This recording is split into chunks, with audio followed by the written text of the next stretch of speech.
Bonjour, bienvenue sur le plateau de Batijournal TV. Nous sommes à Batimat 2022 et avec mes deux invités, nous allons entamer une série d'émissions, 3 émissions pour parler de façades ventilées. Mes deux invités aujourd'hui sont Stéphane Lambert, bonjour. Bonjour. Vous êtes le président du SNVBI, on va voir après ce que c'est, et vous êtes aussi le responsable du bureau d'études de FENO. C'est parfait. C'est parfait. À côté de vous, Clément Estier, bonjour. Bonjour. Clément, vous êtes directeur de la prescription chez Wienerberger. Exactement. Wienerberger, tuiles et bardage, façade. Et donc Stéphane, première question, le SNVBI, qu'est-ce que c'est ? Alors très simple, nous sommes SNBVI veut dire Syndicat National des Bardages et Vêtures Isolées.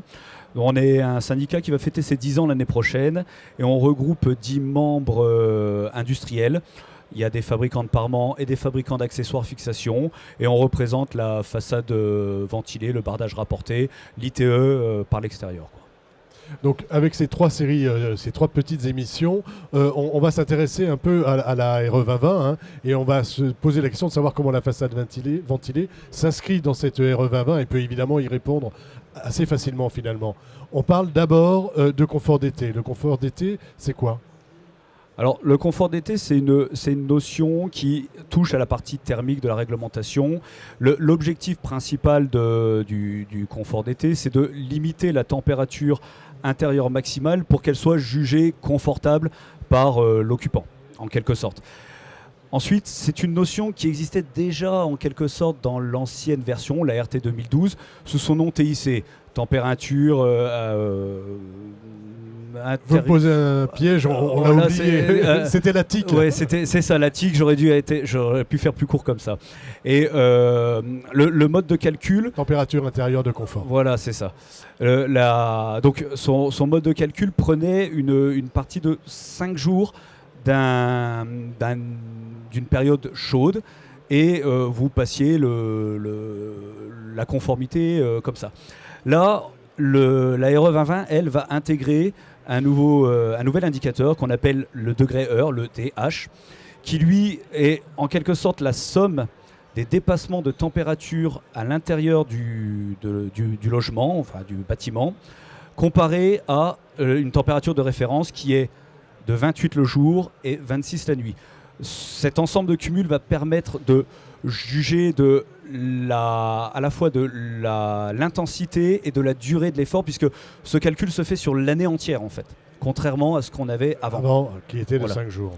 C'est ce qu'on appelle le degré heure, c'est ça ? Exactement. Ouais, exactement, et pour compléter, comme c'est un nouvel indicateur, on a besoin de le borner, de définir un plancher et de définir un plafond, forcément.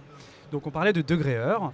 Il y a un maximum, une valeur maximum réglementaire qui est... Approchez un petit peu votre micro. Il y a une valeur réglementaire qui est à 1250 degrés heure. Alors qu'est-ce que ça veut dire 1250 degrés heure ? Ça correspond en fait au temps d'inconfort, c'est-à-dire le temps que vous allez avoir par exemple à 30 degrés à l'intérieur du logement et le temps que vous allez avoir supérieur à 28 degrés la nuit. Et ça correspond à peu près à 25 jours d'inconfort si on devait regarder une période dans sa globalité. C'est calculé par rapport à la canicule de 2003. Oui, effectivement, ça veut dire qu'on va prendre cette valeur comme référence pour essayer de mesurer pendant toute l'année ces valeurs. Voilà, donc ça c'est le décor que vous nous avez posé. Ensuite, vous vouliez ajouter quelque chose, Stéphane ? Alors moi, je veux bien compléter avec un élément, parce que je vous ai parlé du plafond, mais je ne vous ai pas parlé du plancher. Tout à fait. Là, on a vu le maximum qui est à 1250 degrés heure, et on a également un plancher. Okay. Donc le plancher il est à 350 degrés heure. Ça veut dire que quand dans un logement vous êtes en dessous, c'est que votre logement est confortable au niveau de l'été. Exactement. Et c'est ce qu'on recherche de toute façon. Tout à fait. Alors, ce qui est intéressant avec ce plancher, comme l'a expliqué Clément, c'est que 350 degrés heure, je ne sais pas si ça permet à tout le monde de comme voir ça, ça ne parle pas aux particuliers et peut-être pas à tous les maîtres d'ouvrage. Souvenez-vous du calcul, en fait, on fait la somme des dépassements des températures de référence.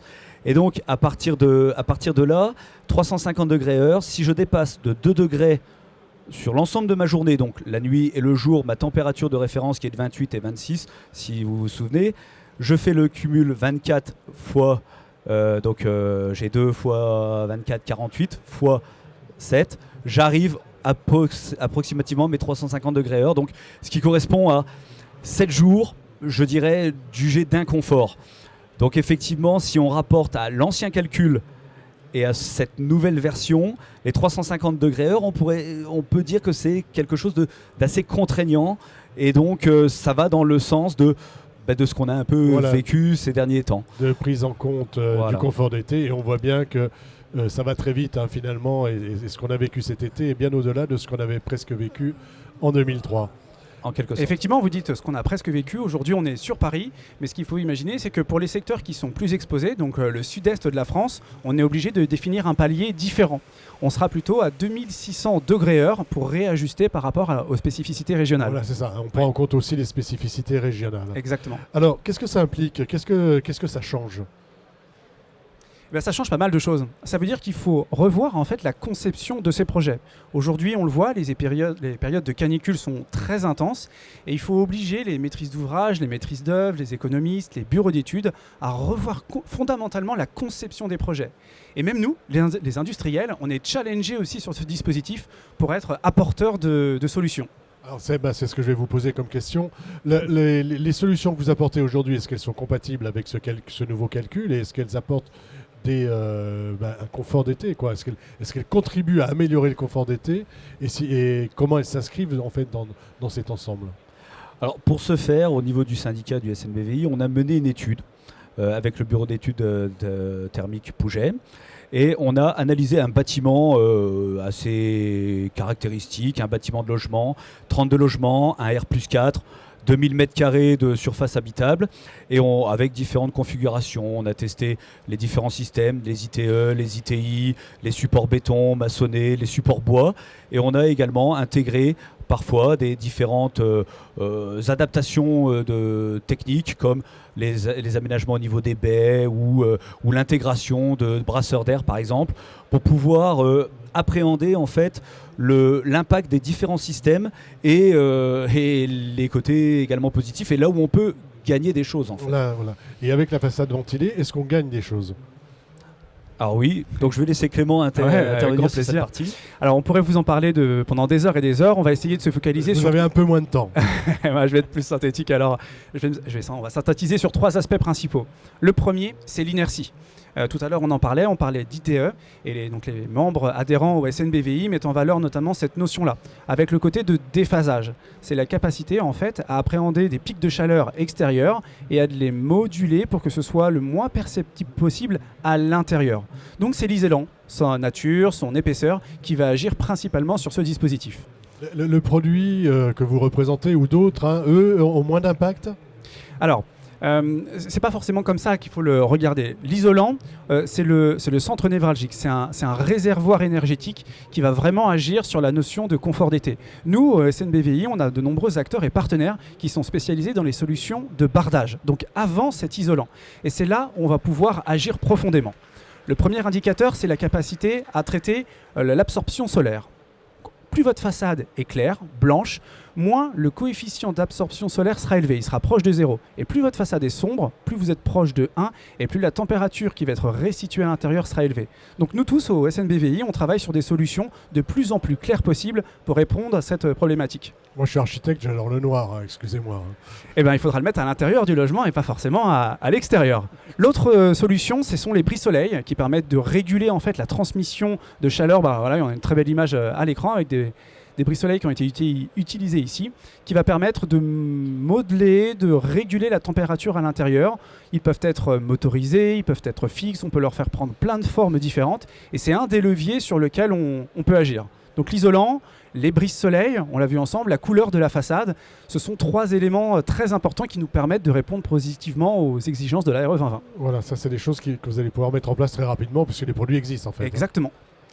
Alors pour illustrer un petit peu le propos qu'a tenu Clément sur la partie inertie de la façade de la paroi, au sein de l'étude, on a sorti en fait une donnée qui est intéressante.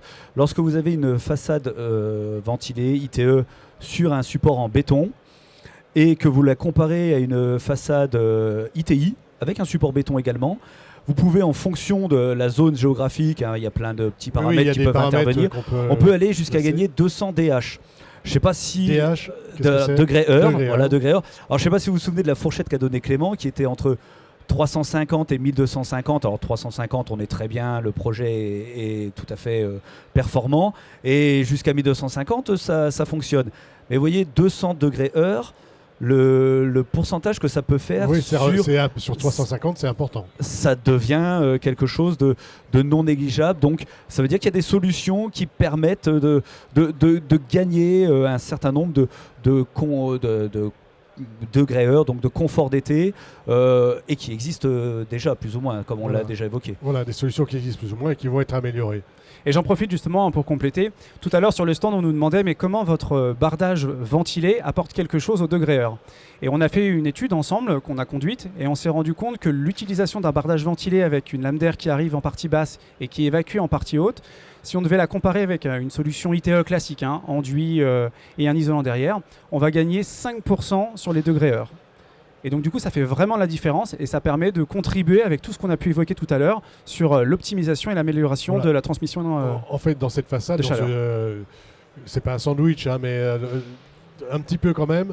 On a l'isolant, on a la lame d'air et on a le revêtement de façade. Exactement. Et les trois jouent dans le confort d'été. C'est très bien résumé. On a fait un beau tour d'horizon. Beau tour d'horizon, tout à fait. Eh bien écoutez, oui, un mot de la fin. Alors, je voulais compléter parce que c'est vrai qu'on a parlé beaucoup là des seuils, des valeurs, de la RE 2020 qui s'installe. On est là pour respecter tout ça, mais on est déjà en train de travailler le futur. C'est-à-dire que la RE 2020, il y a des seuils, mais les labels, il y a des labels qui existent, d'autres qui sont en cours d'élaboration. On vise déjà des seuils moins 20, moins 30. On a déjà un horizon 2025 et un petit peu plus loin. Et en fait, au SNBVI, on est déjà en train de travailler sur cette partie-là. Sur ces seuils-là. On est déjà en train de faire en sorte de les respecter. Et par rapport à l'ITE et son développement, c'est une solution qui est naturelle quand on fait de la rénovation. Ça vient naturellement à l'esprit. On se dit, on va mettre une ITE, c'est pratique. On n'a pas besoin de quitter son logement. Voilà, on ne perd pas de surface habitable. Mais il faut regarder avec tout ce qu'on a pu déjà évoquer, par rapport notamment à l'inertie, le développement. Je pense que l'ITE peut se positionner de plus en plus sur la partie neuve, en construction neuve des bâtiments. Voilà, un avantage pour la rénovation, mais dans le neuf, avec la nouvelle réglementation, ça va vraiment permettre d'aller plus loin. Il y a des éléments à mettre en valeur et bon, on en a donné quelques-uns là aujourd'hui et il y en a d'autres qu'on peut développer. Et venez sur Batimat et on vous les sur Batimat et sur les sites des différents fabricants, des différents industriels, évidemment, pour aller voir ce que vous faites. Écoutez, merci. Il y aura un autre temps SNVBI demain. On parlera carbone et on parlera encore RE 2020. Merci à vous d'être venus donc sur le plateau de Bâti Journal TV. Nous parler de confort d'été, nous parler du SNVBI, une émission à retrouver sur notre site internet ainsi que toutes celles que nous tournons ici, Bâti Journal TV, et bien sûr sur le site du SNVBI. Merci. Merci Stéphane. Merci beaucoup.